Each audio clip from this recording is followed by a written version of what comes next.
स्पष्ट शब्दों में कहा कि हम लोग STT 19 प्रतियोगिता परीक्षा पास हैं, हम लोग परीक्षा नहीं देंगे। उन्होंने कहा कि हम इसके जिम्मेवार नहीं। अभी मैंने पदभार ग्रहण किया है, यह सरकार का निर्णय है। सरकार कुछ भी निर्णय ले लेगी, हम लोग इस परीक्षा फॉर्म को बाइकाट करते हैं। हम लोग फॉर्म नहीं भरने जा रहे हैं किसी भी सूरत में। मतलब कि जो 30,675 अभ्यर्थी क्वालिफाई किए थे, मेरिट में आए थे, वो अब फॉर्म नहीं भर रहे? नहीं फॉर्म भरने जा रहे हैं। साथ ही साथ सीटेट, बीटेट और शिक्षक, नियोजित शिक्षक जो थे और माध्यमिक शिक्षक हैं, कोई आदमी फॉर्म नहीं भरने जा रहे हैं। फॉर्म भरेंगे मुख्यमंत्री जी, तेजस्वी यादव और शिक्षा मंत्री जी। अच्छा, तेजस्वी यादव तो नहीं फॉर्म भर पाएंगे, 9वां फेल है। अभी PSC बोला है 50% ग्रेजुएशन होना चाहिए, तुम फॉर्म नहीं भर पाएंगे, समझ गए? और कोई फॉर्म नहीं भरने जा रहा है। सरकार फॉर्म भरे, सरकार रिजल्ट निकाले अपने आप को, और हम लोग फॉर्म नहीं भरने जा। जब मेरिट में हम लोग आए, 2 लाख को पीछे छोड़ के कॉम्पिटिटिव नेचर एग्जाम देके 30,675 नहीं, 37,000 सीट थी। 30,675 इतना कड़ा इम्तिहान था कि 37,000 में से 30,675 ही मेरिट में आए। और तब एग्जाम, क्या जरूरी है कि फिर मेरिट बना के BPSC से मेरिट बने और हम लोग को नियुक्ति हो? या गरीब, दलित, बुजुर्गों, मुसलमानों और उच्च वर्गों के गरीब के बच्चे जो सरकारी विद्यालय में पढ़ते हैं, उनके भविष्य के साथ यह सरकार खेल रही है। क्योंकि योग्य शिक्षक नहीं जाएंगे स्कूल में। 4 साल से हम लोग रोड पे भटक रहे हैं। हम लोग स्कूल में रहते तो उनका भविष्य संवारते। अच्छा, आप लोग 9, 10, 11, 12 के लिए शिक्षक हैं। इसके लिए अगर मिला दिया जाए तो लगभग 80,000 से अधिक वैकेंसी है, लगभग 85,000 के करीब हो जाएगी वैकेंसी। लेकिन इतने अभ्यर्थी भी जुट रहे हैं। एकदम सब जुट रहे हैं, सबको दे दिए हैं। जैसे खाना बदोश है, सबको मौका दे दिया गया है इस फॉर्म में। इस फॉर्म को कड़ी निंदा करते हैं। सीधा सीधी बात है कि जब हम लोगों को एग्जाम ले लिया गया था, मेरिट बन गई थी, तो फिर मेरिट बनाने की क्या आवश्यकता पड़ गई? जो शिक्षक है वो कह रहे हैं कि अगर जो विद्यालय में पहले से पढ़ा रहे उन लोगों को हटा दिया जाए तो इतने अभ्यर्थी ही नहीं होंगे। तो वही सोच लेना, ऐसा नियमावली है जिसमें शिक्षक भी फाइट करेंगे और अभ्यर्थी भी फाइट करेंगे। मतलब रोजगार वाले को ही रोजगार दिया जाए, मतलब जो नौकरी में है उन्हीं को नौकरी दिया जाए। ऐसा नियमावली किसी संसार में हमने नहीं देखा है, कोई देश में नहीं देखा है कि प्रेस और शिक्षक दोनों एक सीट पे फाइट करेंगे। वो नौकरी में आ जाएंगे तो वो अपना सीट वैकेंट हो जाएगा, अभ्यर्थी बाहर। अच्छा, कल से शुरू हुई है ये फॉर्म भरने की प्रक्रिया, लेकिन अभी तक जो फॉर्म नहीं भर रहे हैं। हम लोग फॉर्म नहीं भर रहे हैं, सीधा सीधी बात है। इस फॉर्म का बहिष्कार कर रहे हैं। हमें फॉर्म नहीं भरना है। 19 से तो फॉर्म में भरते आ रहे हैं, 19 से फॉर्म भरते भरते आजिज हो गए हैं। कोरोना काल में एग्जाम दिए, अब कितना फॉर्म भरे? हम लोग नहीं भरने वाले। हम लोग हाई कोर्ट गए, सुप्रीम कोर्ट भी गए, हमें न्याय मिलेगी।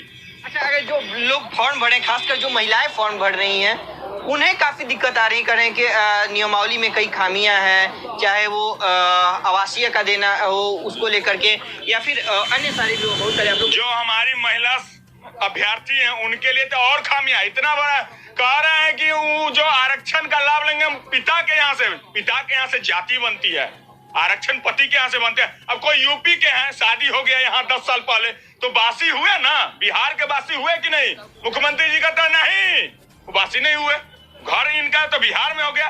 वो कहते बाबू के यहाँ से बनवा के लाइए। महिला को जो आरक्षण दिया जा रहा था 6ठे चरण तक, 5% रिलैक्सेशन सीटेट बीटेट में दिया जा रहा था, वो भी खत्म कर दिए हैं। अब कहते हैं कि महिला सशक्तिकरण करें, बेटी पढ़ाओ बेटी बचाओ।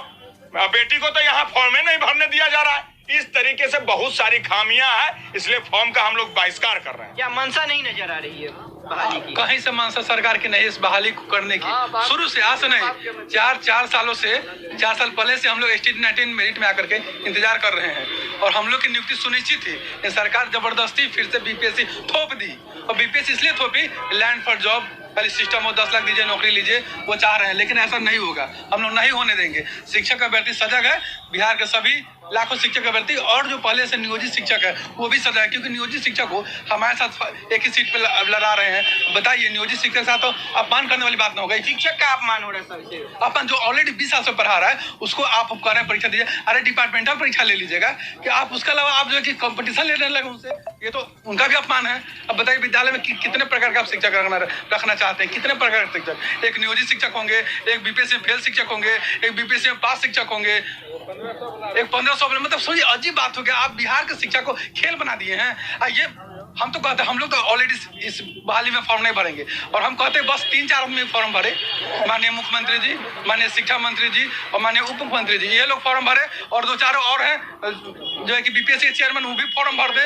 उन लोग का भी आराम से रिजल्ट आ जाएगा। क्योंकि बिहार के शिक्षक अभ्यर्थी ये फॉर्म नहीं भरेगा, क्योंकि बिहार के लिए नियमावली 23 ये जो है कि काला कानून है, इसमें हम लोग नहीं जाएंगे। अच्छा, तमाम जो शिक्षक अभ्यर्थियों के संघ है या फिर जो शिक्षक अभ्यर्थी जो नियोजित शिक्षक के संघ है, सभी लोग शुरू से इसका विरोध कर रहे हैं, सरकार के प्रतिनिधि से बात करना चाहते हैं, लेकिन आखिर सरकार बात क्यों नहीं कर रही है? देखिए, पहला बात है कि ये सरकार जो है ना, ये तानाशाही रवैया अपनाए हुए है। अब ऐसा नियमावली बना दी है जो किसी को 100% लोगों को पसंद नहीं है, किसी पर ये मतलब फिटे नहीं बैठता है। अब बताइए, नियमावली बनाते तो भाई ठीक है, 2-4-10 आदमी का विरोध करता, आप सब लोग इसे एक्सेप्ट करते। बिहार में तो कोई इसका एक्सेप्ट नहीं कर रहा, कोई भी, चाहे वो नियोजित शिक्षक हो, चाहे वो जो है अभ्यर्थी हो, कोई इस नियमावली को एक्सेप्ट नहीं किया है, कोई भी इस नियमावली से खुश नहीं है। आप क्या करना चाहते हैं, आप करना क्या चाहते हैं? इसको भ्रष्टाचार का बेट चढ़ाया जाएगा। सब लोग जानना है कि बीपीएससी एक भ्रष्टाचारी का अड्डा है, भ्रष्टाचारी वहाँ पे रहते हैं। कोई भी बीपीएससी एग्जाम भ्रष्टाचारी में लिप्त हो जाता है, उस पर केस चल रहा है, कुछ अधिकारी उसके जेल में है, तो आप ही बताइए, फिर से आप बीपीएससी को दीजिएगा, फिर भ्रष्टाचार होगा। तो हम लोग नहीं चाह रहे हैं कि सरकार इसमें भ्रष्टाचार करे। स्टेट मेरिट के जो भी अभ्यर्थी 19 मेरिट के अभ्यर्थी, उनकी नियुक्ति सुनिश्चित थी, उनकी नियुक्ति सुनिश्चित किया जाए, बस यही हम लोग की मांग है। और नहीं, हम लोग फॉर्म नहीं भरेंगे। और दूसरी बात कि सरकार ये चाह रही है कि हम जैसे मन वैसे घुमा देंगे, तो याद रखिए, हम लोग शिक्षक अभ्यर्थी पूरे बिहार के कोने कोने से आते हैं। याद रखिएगा, 24-25 ज्यादा दूर नहीं है। अगर आप तानाशाही और रवैया नहीं छोड़िएगा तो आपको फिर सबक मिलेगा, सबक आपको सिखाएंगे। क्या शिक्षक जो संघ है उनके भी प्रतिनिधियों से सरकार बात नहीं कर रही है, किसी से बात करने को तैयार नहीं? अहंकार में है सरकार।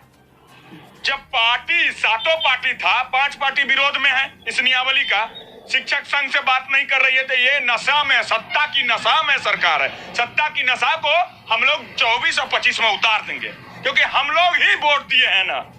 हर शिक्षक अभ्यर्थी का परिवार वोट दिया है, हर समाज वोट दिया है, हर समाज इससे संतुष्ट नहीं है।